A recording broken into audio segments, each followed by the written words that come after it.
Halo,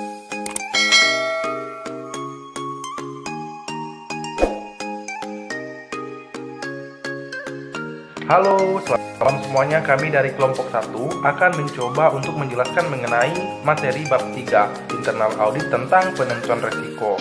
Nah, selamat malam untuk Ibu Ridiana selaku dosen pengampu mata kuliah internal audit, dan kami dari kelompok 1 akan mencoba untuk memaparkan materi tersebut. Sebelumnya, kami akan memperkenalkan diri terlebih dahulu. Nama saya Leonardus dan ada rekan saya, Suster Norina, ada Toro, ada Angel dan Agnes. Nah, pembahasan yang pertama akan dibahas oleh rekan saya, Angel. Saya akan menjelaskan mengenai filosofi KOTO. Penentuan risiko atau risk assessment merupakan hal penting bagi manajemen dan auditor internal. Hukum federal mensyaratkan penentuan risiko tahunan untuk bank-bank tertentu, dan prinsip-prinsip manajemen yang baik mendorong penerapannya di industri dan sektor-sektor lain. Auditor internal harus memiliki pemahaman mengenai proses penentuan risiko dan sarana yang digunakan untuk melakukannya. Auditor internal harus memasuki hasil penentuan risiko ke dalam program audit untuk memastikan bahwa kontrol-kontrol yang dibutuhkan memang diterapkan untuk mengurangi risiko. Penentuan risiko. Penentuan risiko merupakan tanggung jawab yang tidak terpisahkan dan terus-menerus dari manajemen. Dikatakan integral karena manajemen tidak dapat menetapkan tujuan dan dengan mudah mengasumsikan bahwa tujuan tersebut akan dicapai. Beberapa hambatan atau risiko akan datang. Sebagai contoh, yang pertama, suatu hukum atau peraturan baru mengalihkan sumber daya dari operasi yang dibutuhkan untuk mencapai tujuan. Yang kedua, sebuah perusahaan pesaing memperkenalkan produk atau jasa baru yang membutuhkan tindakan segera dan menciptakan tujuan baru dengan menurunkan prioritas tujuan sebelumnya. Yang ketiga, sebuah terobosan teknologi membuat satu atau lebih tujuan menjadi usang. Dan yang terakhir, seorang manajer yang tidak kompeten mengabaikan tujuan organisasi yang telah ditetapkan. Tujuan penentuan risiko adalah untuk membuat karyawan sadar akan beragam risiko yang ada serta prioritas dan keterbatasan dari daftar risiko tersebut. Penentuan risiko merupakan fungsi yang berkelanjutan dalam proses manajemen yang harus dilakukan secara terorganisasi dan berurutan. Jadi, proses penentuan risiko itu sendiri merupakan hal penting bagi audit. Manfaat penentuan risiko. Yang pertama, manajemen menggunakan penentuan risiko sebagai bagian dari proses untuk memastikan kesuksesan suatu entitas. Yang kedua, sistem baru tersebut, baik manual atau komputerisasi, dibuat untuk memenuhi tujuan yang telah ditetapkan. Yang ketiga, auditor internal terlibat dalam penentuan risiko sejak awal profesi berdiri. Yang keempat, pada kebanyakan entitas, Departemen Audit Internal akan menjadi pemain utama dalam penentuan risiko yang mengarahkan laporan tahunan manajemen untuk mengemukakan kondisi dan sistem kontrol.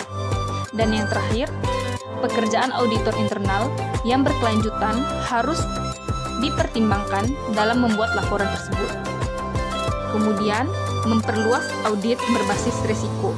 Yang pertama, mengendalikan dan menerima risiko. Yang kedua, menghindari dan mengidentifikasi risiko. Dan yang ketiga, membagi dan mentransfer bagian-bagian risiko ke unit-unitnya. Risiko audit dan komponen-komponennya pada audit laporan keuangan. Pada tingkat laporan keuangan, risiko audit adalah risiko bahwa auditor mungkin secara tidak sengaja gagal memodifikasi dengan layak pendapatnya atas laporan keuangan yang salah saji secara material. Auditor diharapkan untuk merencanakan audit sehingga risiko audit dibatasi pada apa yang dipertimbangkan auditor sebagai tingkat rendah. Kemudian, merencanakan penentuan risiko dan eksposur. Rencana audit harus dirancang untuk memasukkan pertimbangan tentang risiko dan eksposur organisasi. Rencana audit harus menilai tingkat kesadaran atas rencana strategis terhadap elemen-elemen prioritas risiko dan eksposur.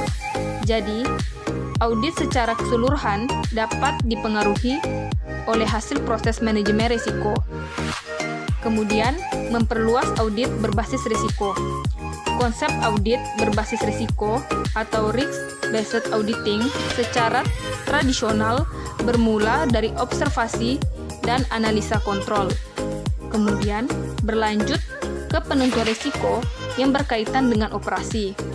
Dan akhirnya ke penentuan apakah aktivitas ini sesuai dengan tujuan-tujuan organisasi. Karakteristik manajemen. Ada 6. Yang pertama, tujuan pemeriksaan. Tujuan pemeriksaan manajemen adalah membantu manajemen dalam meningkatkan perencanaan dan pengendalian manajemen dengan cara mengidentifikasikan aspek-aspek sistem dan prosedur serta merekomendasi kepada manajemen untuk meningkatkan efisiensi, efektivitas, dan kehematan. Yang kedua, independensi. Agar manfaat pemeriksaan manajemen dapat dicapai, maka pemeriksaan harus bersifat independen. Yang ketiga, pendekatan sistematis.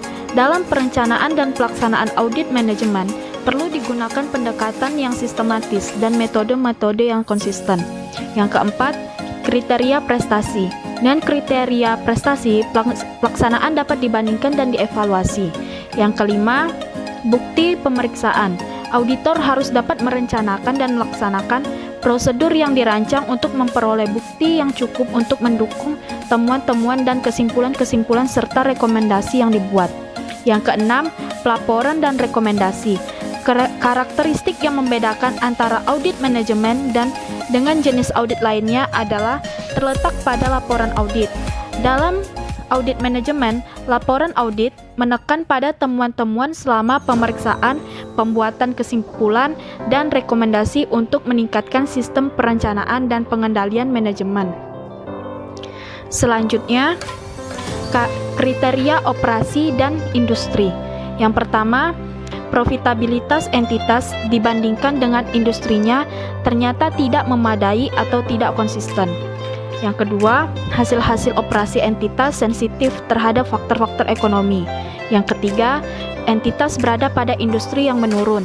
Yang keempat, organisasi entitas bersifat desentralitis tanpa pengawasan aktivitas yang memadai. Yang terakhir, entitas diragukan kelangsungan hidupnya. Karakteristik penugasan.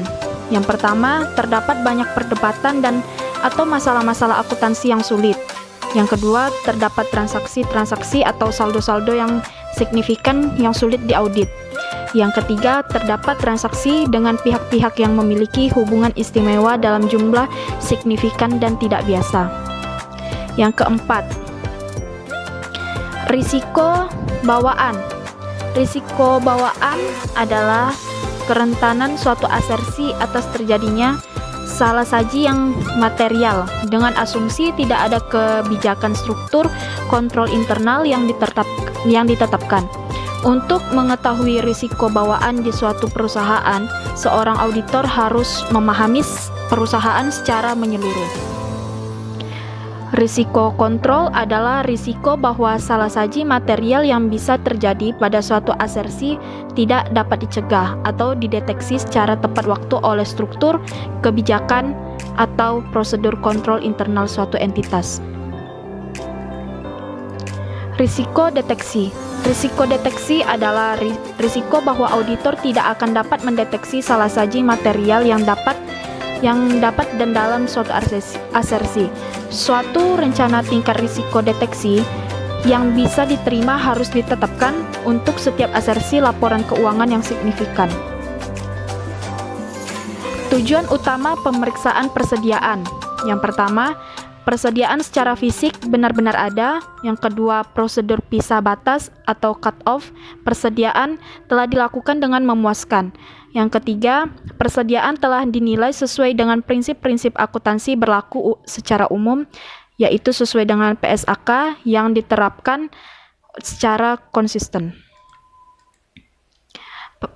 Yang keempat, persediaan yang bergerak lambat atau slow moving usang, rusak dapat diidentifikasikan dengan tepat dan dicadangkan dalam jumlah yang memadai. Yang kelima, perhitungan matematis dalam daftar persediaan telah dibuat dengan cermat. Persediaan yang dijaminkan telah diidentifikasi, diungkapkan dengan jelas dan dalam catatan laporan keuangan. Walaupun tujuan-tujuan audit yang disebut di atas diarahkan terutama atas eksistensi dan valuasi persediaan dalam neraca, tetapi auditor harus selalu ingat bahwa auditor terhadap akun persediaan yang dilakukan harus berhubungan dengan harga pokok penjualan dan akun-akun terkait lainnya dalam laporan laba rugi.